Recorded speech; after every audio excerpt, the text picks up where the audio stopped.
Шахзаде Реза Пехлеви – старший сын последнего шаха Ирана, Мохаммеда Резы Пехлеви, свергнутого в 1979 году. Живя в изгнании, Шахзаде Реза Пехлеви создал вместе с молодыми гражданскими активистами союз против Исламской республики. Совершая поездку по Европе, он рассказал корреспонденту Евроньюз Эфику Цакоста, к чему он призывает Запад.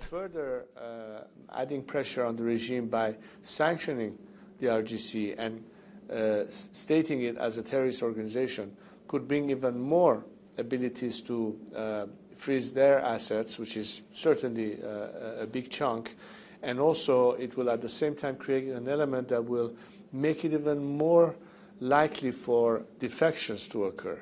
The bulk of the IRGC members are not benefiting from it financially. They are getting salaries, sometimes not enough to cope with. They even have to have a secondary job. How long can they sustain themselves in that package?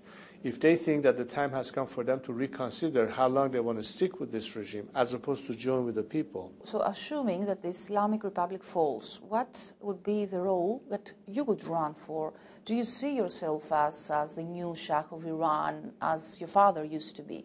It's not a matter of what position I end up with, nor am I running for any office. However, my role is very important in terms of the political capital that I enjoy, to bring as much solidarity on a common mission that drives us to manage the period of transition towards the formation of a constituent assembly, which is the only vehicle through which people's representatives will have to make all the decisions necessary in adopting a new constitution, debate the content of the future system, to be finally ratified by means of a referendum. You know, it is said that one day in the past, the Western countries, actually fearing that Iran could become a superpower, pulled your father from the throne. Do you share this view? We know one thing, from our domestic perspective, that Iran could have been a South Korea.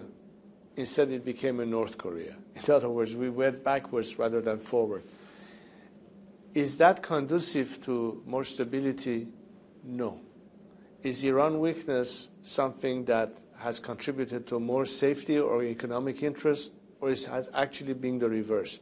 Every arrow points to the direction that if that theory held true, the net result was no gain, but in fact a loss. Does that also mean that the West should worry for the growing military cooperation between Iran and Russia right now?